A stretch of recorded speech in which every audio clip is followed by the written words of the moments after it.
Walker is the first ever mountaintop finish this year in the Tour de France. It's hard to believe that we've got to stage 14, isn't it, Anders? And this is the first mountaintop finish. Of course, we've already been in the mountains, but with no mountaintop finish. That was the day when Tadej Pogačar won on the Galibier, when you descended over the other side. But it's going to be incredibly difficult, particularly when you've got the Tourmalet with 62 kilometres to go, and then that final climb is really difficult, particularly the first 3 kilometres where it's incredibly steep. But it's certainly going to be an open stage, particularly for that general classification fight. GC fight today. But Matt, the parkour, Hannah is talking a little bit about it. How do you see today's stage, and maybe could the breakaway stand a chance? I think it's a good point, because it's a relatively short stage, especially compared to tomorrow. It's up 151 Ks roughly. All of the climbing, 4,000 metres of elevation, all densely packed at the back end, so it's a really backloaded stage. So there's plenty of opportunity, about 65k on relatively flat roads to form a breakaway. And having spoken to Mauro Gianetti yesterday, maybe we will see UAE play a more conservative game and just wait until the big stage tomorrow. But yeah, we've got the Tourmalet, obviously over 2,000 metres. The Orquette, the second climb of the day, is only second category, but it's a very, very technical descent. That could catch a few unawares. And then we've got the climb to Pla d'Ade, which is a brute, 10.8 Ks, just under 8%. We'll definitely see a selection, but I think we might see a slightly more conservative approach from UAE. But of course, with this Tour de France, I could be completely wrong. Ladies and gentlemen, we cannot wait to have the first mountaintop finish today at this year's Tour de France. Well, we certainly can't wait. I'm sure the main protagonists can't wait either. What sort of day can we expect from this team and their main man, Jonas Vingegaard?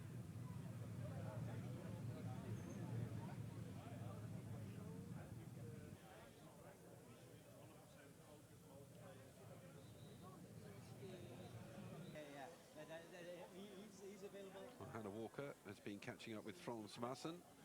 Let's go and hear what he had to share about today. The first mountaintop finish of this Tour de France has arrived. We're heading for the Pyrenees. Frans Maassen, an incredibly difficult double-header weekend, starting with today. Yes. It's going to be a hard one, particularly with the Col de Tourmalet with 62 kilometres to go. Yes, we did it also last year, and we did it really fast there, but we thought we could win there with Jonas, but at the end some another guy who won the stage, and it was not nice.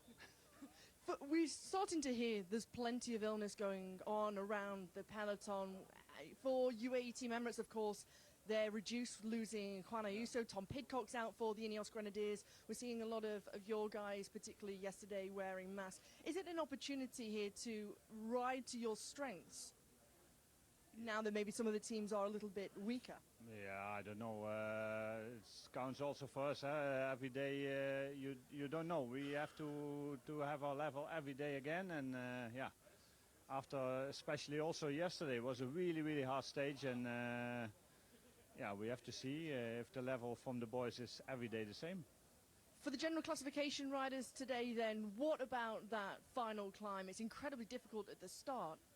Yes, it's really steep, and it's a half-hour effort, so it should suit Jonas really well. But yeah, of course, Pogačar and also the others, they will be there. So we hope he finds his legs like on a stage win. But yeah, we have to see. It's a big battle today. We head into the Pyrenees for the first of 2 stages here into the mountains. The first mountaintop finish. The breakaway riders will want their day, but the general classification battle is firmly on.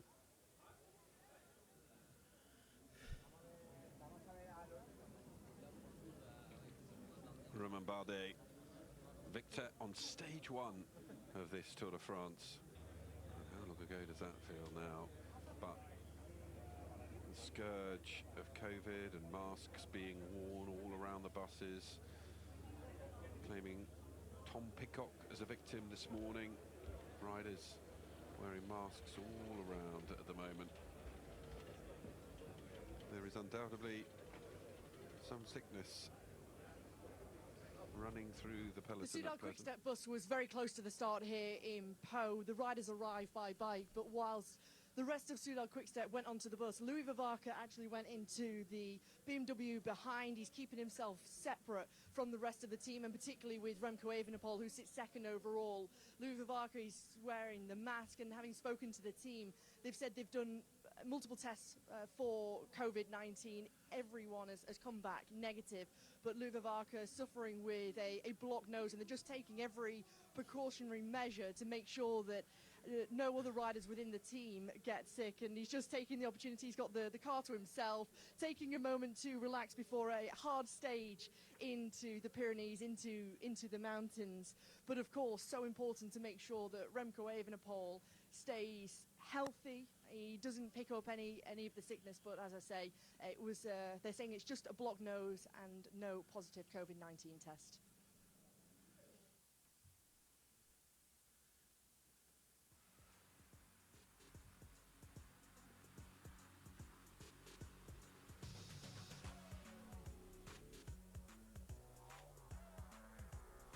Well, an important update there from Hannah Walker about the current situation within the peloton and also within specifically Remco Evenepoel's team.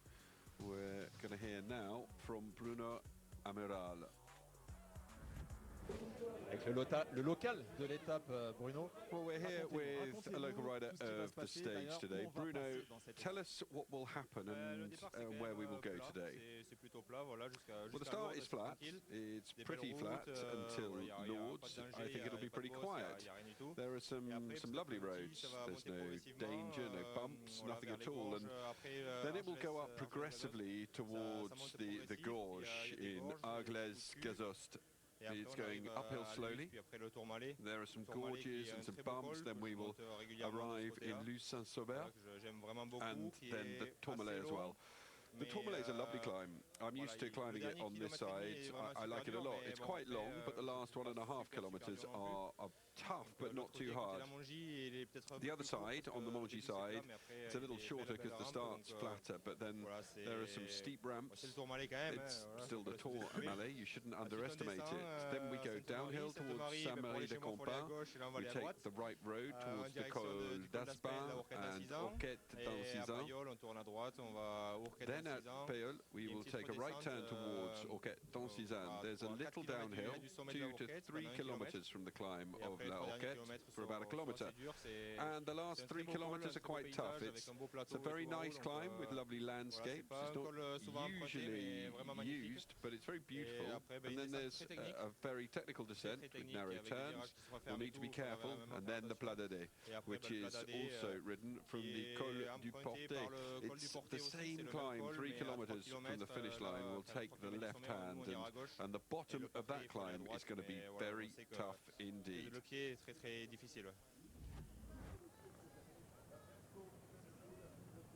Magnus Cort awarded the most combative rider yesterday. My goodness, as Robbie McEwen suggested, we could have literally awarded it to the whole peloton for the way that they rode yesterday.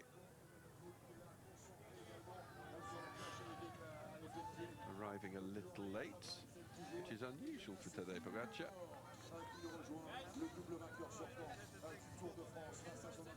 Yellow jersey onto the front row alongside Biniam Girmay. He saw his lead in the green jersey standings suffer a little dent yesterday with Jasper Philips's win in the sprint, but at the same time he won't be too concerned. Jonas Abrahamsson will once again wear the polka dots today, but well, I imagine that we will see a change certainly in the standings. A lot of points on offer today with the 2 all-category climbs and the second category climb.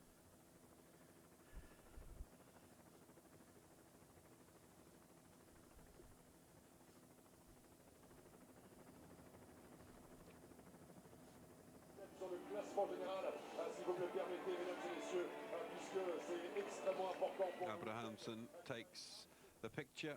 Remco Evenepoel is up there in the white jersey. Jonas Vingegaard sits right up at the front as well.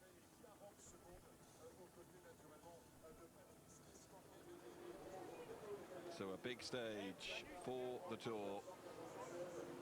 Christian Prudhomme looks out and surveys the scene in Pau.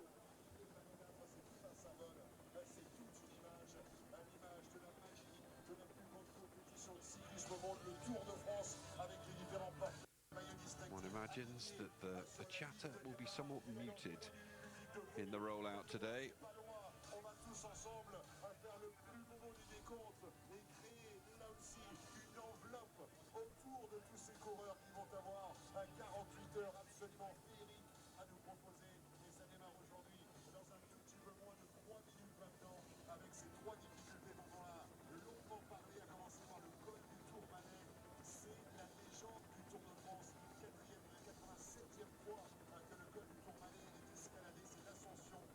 So the quiet before the storm.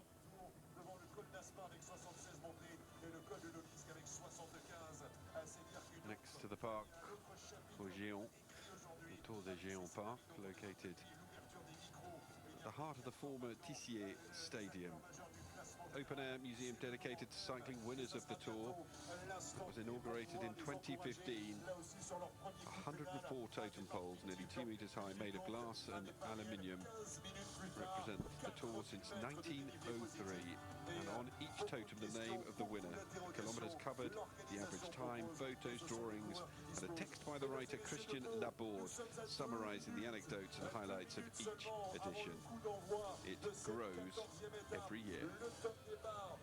François Mywhoosh avec un sourire d'oreille à oreille qui est positionné, qui est prêt à faire le nécessaire en ce qui concerne le départ de l'étape, symbolisé bien sûr par gone past the Pont Long race course. Absolument compris qui va faire le nécessaire pour envelopper de toute notre appréciation les meilleurs coureurs cyclistes du monde sur leur premier coup de pédale. Et là aussi, on va réaliser tous ensemble le meilleur coup d'envoi de ce Tour de France 2024. La cité paloise pour la 75e fois de l'histoire qui reçoit le passage du Tour de France. Le double effet avec la victoire de Jasper Philipsen hier pour l'arrivée à Pau. Le départ de Pau ce matin. Et on va se régaler tous ensemble. And Marc Charvet introduces what is a frequent visit on the Tour de France. Pau, gateway to the Pyrenees, or the exit from the Pyrenees, depending on whether it's a clockwise or anti-clockwise boucle that is being taken on by the Tour. Les yeux sont rivés sur le décompte officiel et tous ensemble, mesdames et messieurs, je vais vous mobiliser dans une vingtaine de secondes. 20 seconds until the rollout begins. Public de Pau, est-ce que vous êtes prêts? On va bien vous voir. Moins de 30 secondes maintenant. Les mobiles sont dressés. Sit ready for the flag to be waved for this huge stage in this year's Tour to get underway. The first of two massive stages in the Pyrenees. 8, 7, 6, 5, 4, 3, 2, 1.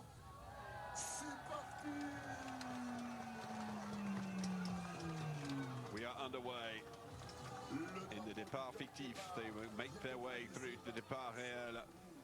It will be 151.9 kilometers that they take on today. And when they actually hit that real start line, as we have heard already from Amiral, a really gentle start to the day. It's in the tail end of the day where the real pain comes. Climbs up the Col du Tourmalet, the Orquette d'Ancizane and Saint-Lary-Sulin-Pladadé for the first uphill finish of this Tour.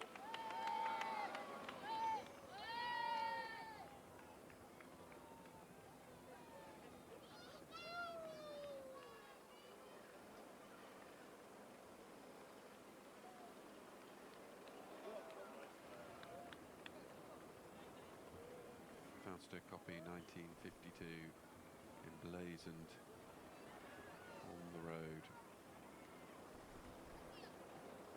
Mauro Gianetti, after stage 11, Tadej Pogačar had said that before coming to the Tour de France, he was focusing his training around the high mountains. Is this a great opportunity, this double-header weekend into the Pyrenees, for Tadej Pogačar to gain time? Yeah, of course. No, we see in the Giro his level in the long mountain. It was very good and increased compared to the last years. It may be a poor opportunity, but at the same time we are leading. No, he's leading the race, and still also always to think tomorrow and also the last week, because the two first week they was so hard every day. Also yesterday it was it should be a normal stage or quasi just for sprinter and easy day, but it was a very using legs days, we can say. And so for this reason, I think is an opportunity but not an obligation to need to take time. For Tadej Pogacar, we always see he races on instinct. We see he likes to attack, he likes to be aggressive. Do you have to try and hold him back on a day like today? No, you know, he likes the offensive style of race, but at the same time he's also clever and he know when it's the right moment or not. No, so of course, no, it's question also not me, because they have the sport director in the car to decide the strategy, but of course not to let him receive all the information what has happened in the race to take the right decision on the right moment. But of course, no, his instinct so many times have paid back a good result. So it's also good to let him sometime a little bit freedom. I mean, no, but he need to have the information at the same time. Of course, sometimes we need to calm, because he likes so much be in front. He's got the yellow jersey on his shoulders currently.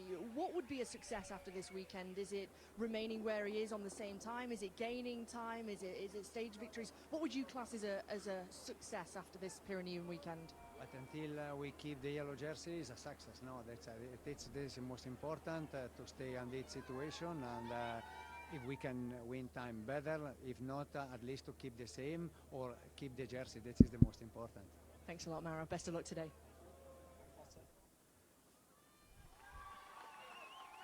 So, a little bit of uncertainty about exactly what is going to play out in front of us. What sort of effort will we see from Tadej Pogacar? Will X be able to reclaim their hold on the polka dot jersey? What will Team Visma Lease Bike be able to do today? Bart Limmen and Jan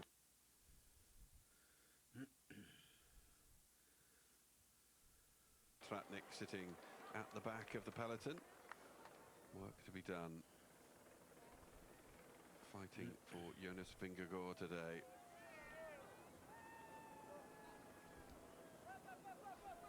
Another overcast day at the Tour.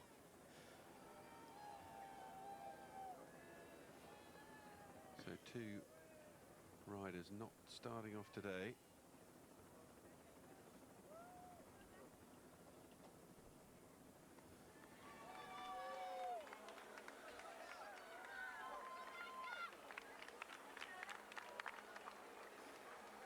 Tom Pidcock and Guillaume Boivin, both non-starters for today's stage. 5.8 kilometers of the rollout.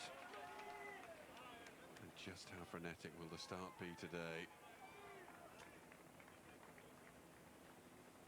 Does look a lot less conversational in the peloton as they make their way through towards the start of today's stage.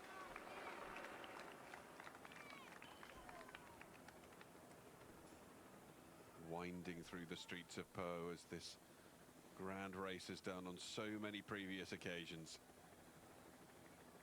An air expectation amongst the peloton of what can be achieved today.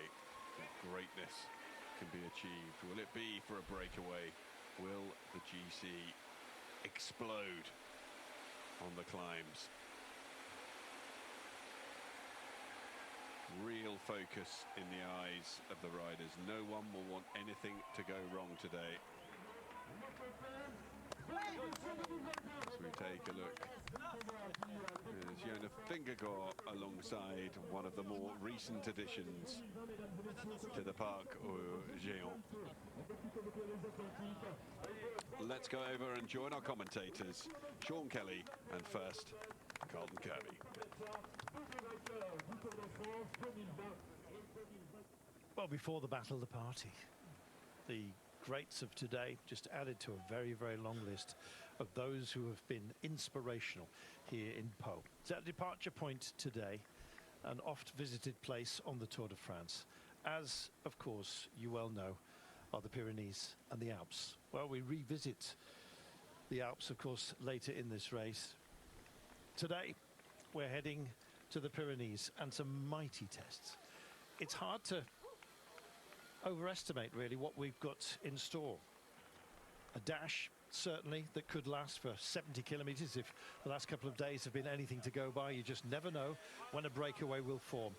And indeed, the composition of it, after Adam Yates found himself out front yesterday, really defined the day, particularly for Tadej Pogačar, who said it took the pressure off. Well, the pressure today is absolutely on. When does defence go or turn itself into attack? Oh, this thing's messing up today. That question of Visma Lease bike, and it seems that Jonas Vingegaard, whenever we go uphill, has a margin on Tadej Pogačar.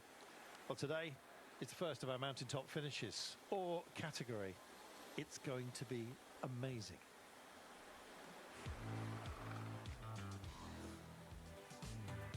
Well, in our predictor, Ilenia is breaking away. Scored 14 points, Alberto 0. Our Italian expert now has a gap of 24 points in the top of the rankings. Bobby's third, 28 points back. All are Jens and Anders fighting. We got a pee beer back. Rouge.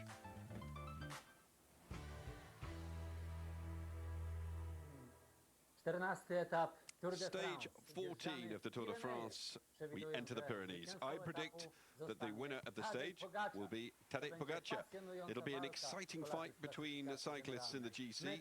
The finish line on Pla d'Ade, where Rafa Majka and earlier Zenon Jerkushka won. We will keep our fingers crossed for Michał Kwiatkowski.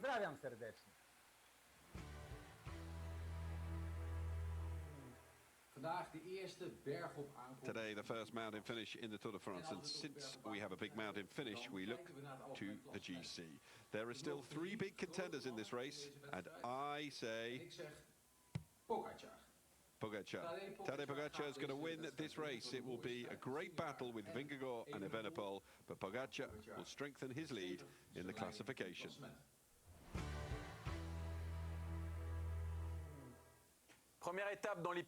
First stage in the Pyrenees, a very difficult mountaintop finish at the Pla d'Ade. Tadej Pogačar is going to secure his yellow jersey, and he needs to put things right against his main rival, Jonas Vingegaard. The UAE team tried to anticipate yesterday. Today, no anticipation. It's for Tadej. Well, like our 3 previous experts, Jens picked Poggi, whilst Orla, Ilenia and Alberto are trusting Vingegaard. Anders goes all in with Richard Carapaz. Hard to know how the opening phase of today is going to be run. It's certainly going to be dramatic. We kind of got used to that because this race has surely, Sean, it's been defined by the drama that we've had, even on what would appear on paper at least to offer up the quietest of runs. It's been anything but. Yesterday, a case in point, just relentless. Well, this race has been really difficult, and as you say, Carlton, you know, there could have been a lot of days there where they possibly could have taken it easy, but circumstances in the race, teams wanted to make the breakaway, other teams wanted to chase. It's become a very difficult race up to this point. And now we're going into the train for the big hitters here for the win in this race. And today we will see a little bit of a clearer picture. Who is the best of those guys? These are who are wearing the jerseys. The polka dots and, of course, yellow overall are owned by Tadej Pogačar. Abramson still in polka dots, still very, very busy, as you saw yesterday. Biniam Girmay, his advantage just trimmed modestly. It's down to 74 points.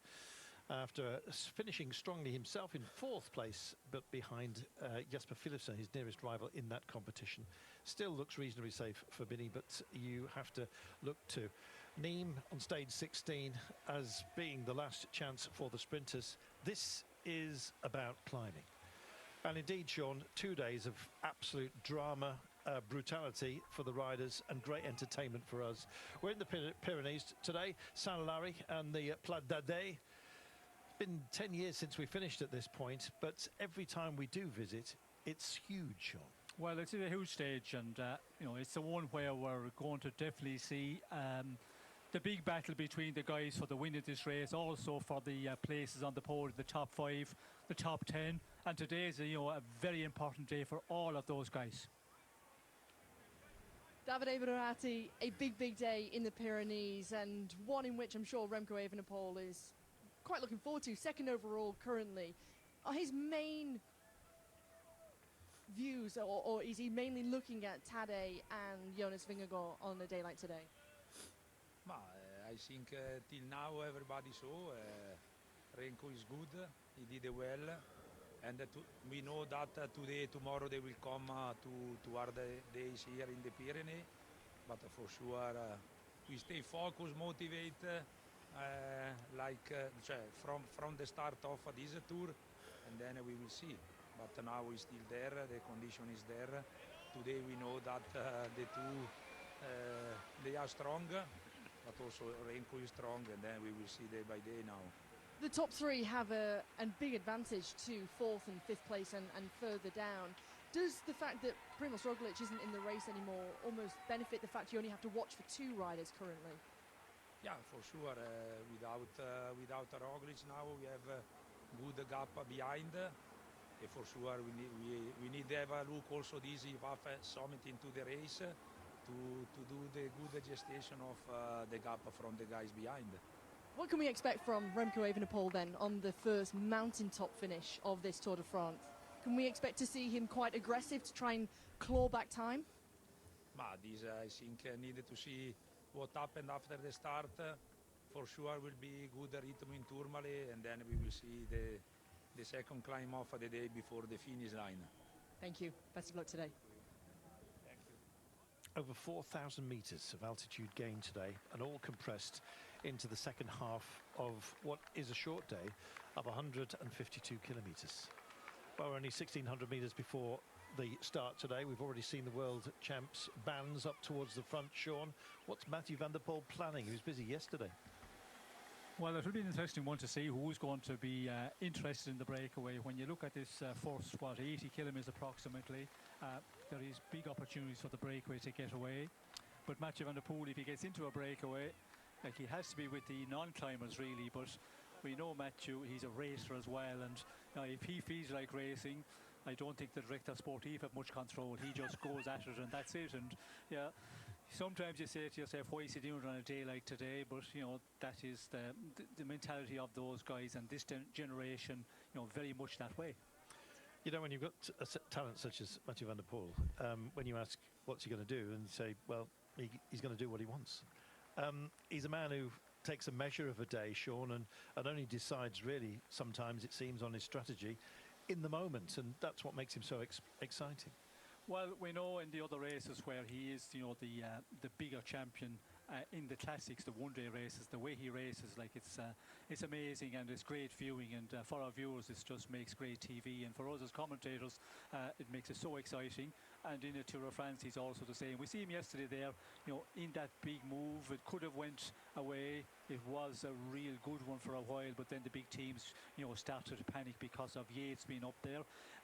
Today is a day where you would expect him maybe to sit back and wait for other days to come later on this race, because there is opportunities, but we know Mathieu van der Poel, when he's feeling good, he is just ready to race. We are about to reach kilometre zero on a huge day. We're in the Pyrenees. We have the Tourmalet to play with today. Destination Plat d'Adey.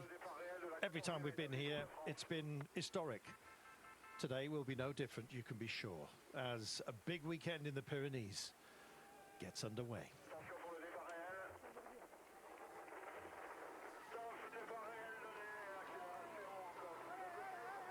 And we are underway, and a dash for the cash, you might say. Well, what price? That's the big point today. It's a huge one. It may only be short at 152 kilometres, just shy of, but with 3 massive mountain tests towards the end, and indeed an opportunity within the first 77 kilometres or so to actually make your mark as far as a breakaway is concerned. And you never know, there may well be a GC battle behind a sustained and indeed capable break, and we're seeing the enthusiasm right from the very beginning. Sean, no surprise.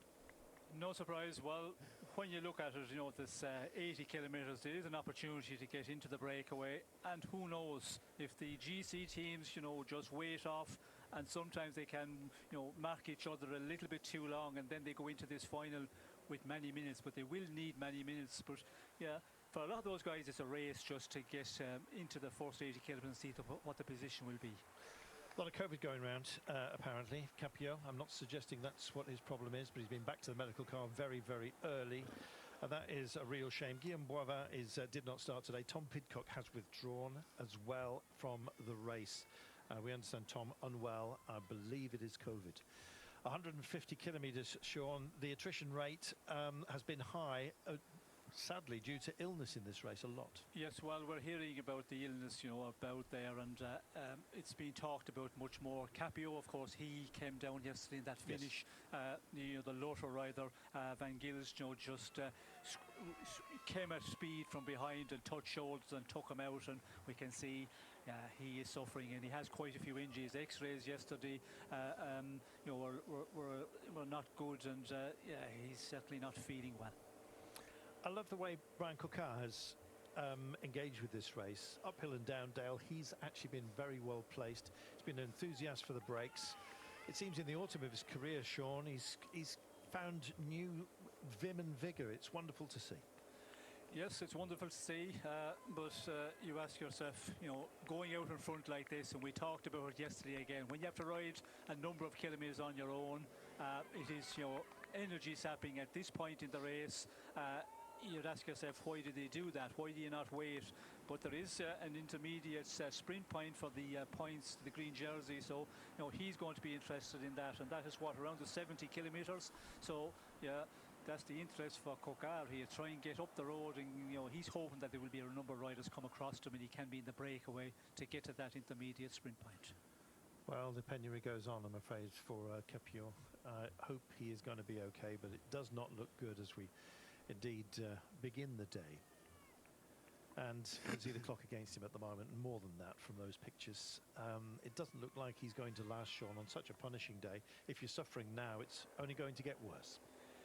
Yes, well, you can see that he's suffering big time, and I reckon that the crash yesterday, you know, the pain from the injuries is just too much there, and you cannot put the pressure on the pedals. And yeah, he sees here he's just losing ground all the time. And when you look at what's to come on this day, like the climbing that's got to be done, even if you're in the peloton and you're carrying injury as Capio is you know, carrying here, yeah, it's always going to be very difficult to make it at to the end of this stage.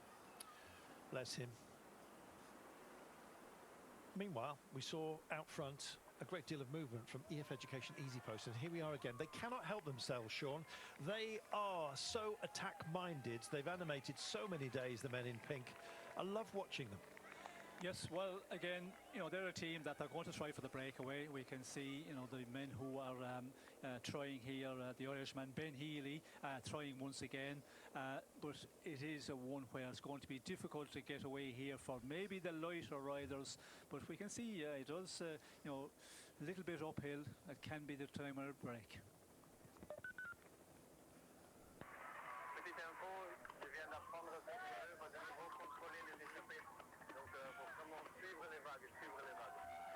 UAE want to control the breakaways, so let's follow the attacks. Well, that's the sort of information that goes round, and everyone gets cagey, Sean, and it's been left for the French riders at the moment, anyway, to push off up the road. Yes, well, again, you know, good do here as we see Capio. It's over. It's just, you know, not possible, cannot continue, and yeah.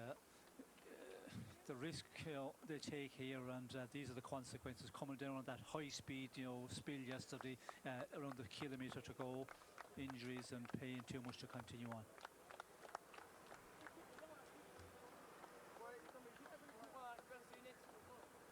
After doing so much, even at the halfway stage, Sean, this has been a brutal race, hasn't it? It's taken so many.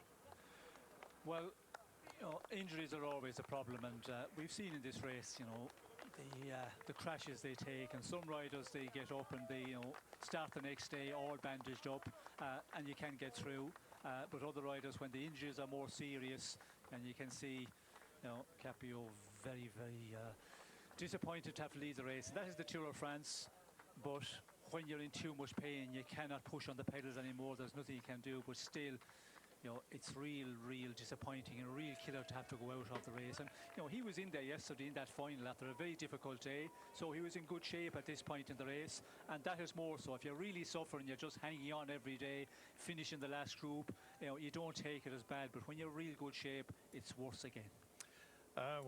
Coquart's just been wound in. Everyone is back together. A real caginess about this one, Sean. It looks like we're climbing, but we're not, certainly with the pace of it. There's a lot of folding over here. Some riders just pushing their nose out in front, but all looking at each other as well.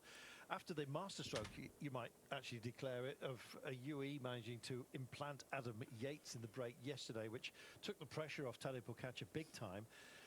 All of a sudden, word has got around that they are hoping to control the break today. You can see that with the white jerseys at the front of the peloton here, and just making sure that the composition is to their liking before anything goes away. They're in dictatorial mode, Sean. Well, we've seen UAE, you know, they have been really strong as a team in this race, although yesterday, you know, lost a very solid rider, Juan Ayuso, and that will be, you know, a knock for them. So they will have to maybe rethink their strategy, how they control here. But, you know, sitting on the front of the peloton is a one which is pretty easy to do when you're following and see who's moving. And they're probably playing it safe as well, that some of the other teams don't try the same tactic as they had yesterday and get a man into the break. But that's highly unlikely here in this start today. So, yeah, the teams of the GC men, they're just controlling and keeping an eye out on the front of the peloton, who is going into the moves that are going off the front. Well, this man, Maxim van Heels, took a big hit fine-wise yesterday, Sean. Didn't like it at all. Said he thinks that the commissaires just don't like him, in an interview that we've had earlier on this morning. And I'm actually wondering what this is more or less a statement. I'm still here and I'm not giving up. Good for him. Yes, good for him, but yesterday when he came through, did tighten up, and we see, you know, the man from Arkea, Capio, he looked around to his right and he moved a little bit to the left, but still there was, you know, quite a bit of space there. And as he came to Capio, he put the shoulder out, and you know, he could have, you know, tightened up a bit and maybe just about squeezed through. So yeah, the commissaires, it's a difficult one, but I felt yesterday, if that was in Robbie, it might be a different situation, because a little bit of intent there as he went by Capio. There we are, 145 kilometres of the day remaining, and it's cagey as you like, Sean. I haven't seen one like this for a while. Well, which was to be climbed at the second half of this stage. I think riders are also thinking about that. I want to maybe in the break, but I don't want to invest too much energy in case the break doesn't go, and I have to go on to the first climb after approximately 80 kilometers in the peloton. I want to have energy for that as well, and the pointer in the race, after what we've been through as well, you know, very aggressive racing pretty much every day, they're all thinking about that here. Intermarché Wanty getting lively. I was thinking Louis Meintjes actually, potentially. He's woken up over the last couple of days, Sean. He's more than shown his willing. I think he was part of the breakaway, wasn't he? And he's the kind of diesel engine that today could absolutely thrive if he found himself up front. That could turn it into a two-phase race with a breakaway, enjoying some fun, and indeed the GC battle raging behind. We wait to see how it pans out, but Louis, maybe battle plan for Intermarché Wanty today. Yes, well, little Louis, it's an opportunity for him if he can get into the breakaway and they go into the final part of this race with a number of minutes, and it will have to be quite a few minutes of an advantage. And there's a lot of other riders there. We see Gaudu as well, David Gaudu from Group AM FDJ. All of those riders are thinking, if I can get into the breakaway, maybe if the peloton really slow down and the GC teams are happy with the breakaway, with guys way down the general classification, you never know your luck, and yeah, it's worth a try. And for that reason, yeah, it's been cagey on the front here, and they're looking who's going, marking each other a bit, and also, you know, not wanting to make too much of an effort too early, thinking about what's to come today and tomorrow. Indeed. Well, what's been wonderful about this race is that it doesn't matter what you predict, it generally tends to get shredded towards the end. Even the battle between Tadej Pogačar and Jonas Vingegaard, which went the way of Vingegaard on stage 11 up to Lyon. You would never have expected Vingegaard to actually come through and take that win in a sprint against Pogačar. Questions were that had he misfed? Was it the Giro legs just starting to finally tell a tale? One thing is for sure, the way that Vingegaard got back to Pogacar that day after all that descending, got him on the climbs. Can he do it again today to Saint-Lary? Well, Abramson's on the blower. He's not keen to go, and he's been the most enthusiastic breakaway rider we've had so far, Sean. That's a big tell, isn't it, to the mood of the peloton? Yes, well, we can see there, little moves, and we can see Van den Broek here, Frank.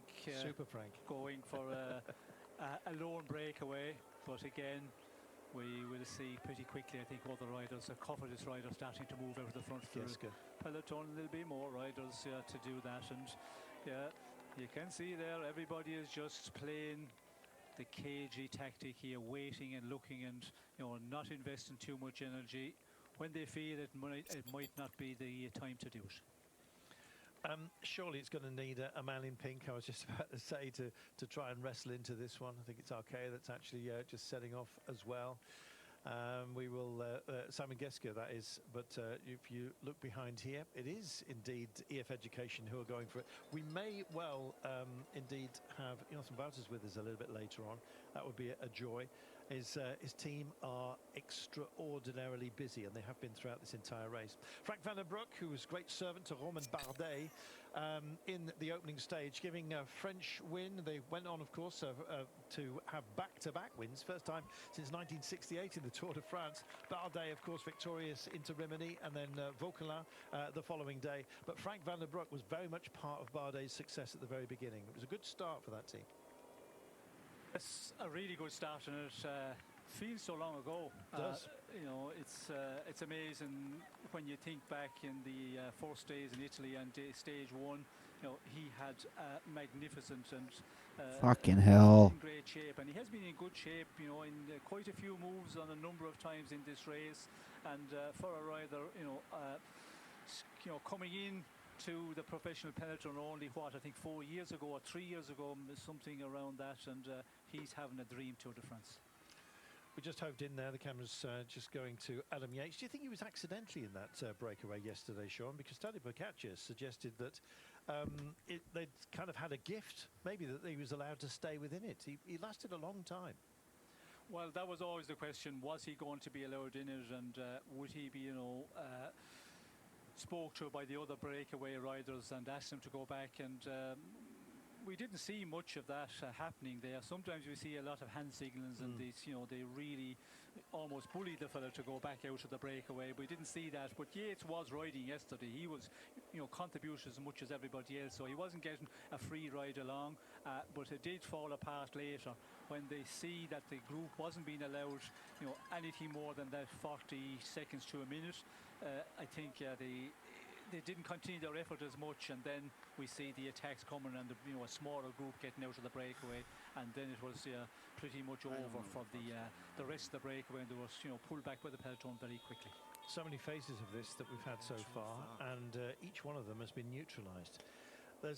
I'm not quite sure whether it's the enthusiasm of those to get up the road that is knocking back the efficacy of these moves constantly rolling here, or indeed whether it's riders just thinking it's not worth the candle. I think it's the former, Sean. There's maybe too many that want to go for this, and so they're self-neutralising. Well, that can be part of it. You can see the way they're pushing here. It'll be interesting to see as well wind direction. I don't think there's much there, but again, that could be having an effect. If it's a headwind, it's always more difficult to get out of the front of the peloton. But as you say, Carlton, I think there's a lot of riders following each other here, and that's the reason it's proven difficult for our breakaway to form. Very much so. Battle plan today for Visma Lisa bike, Sean. Do you see them going on the offensive late on? Is that within their toolkit today? Bearing in mind, of course, that Ayuso has now gone for UE Team Emirates. Do they start thinking about preserving their resources in any way, or is just being offensive today what you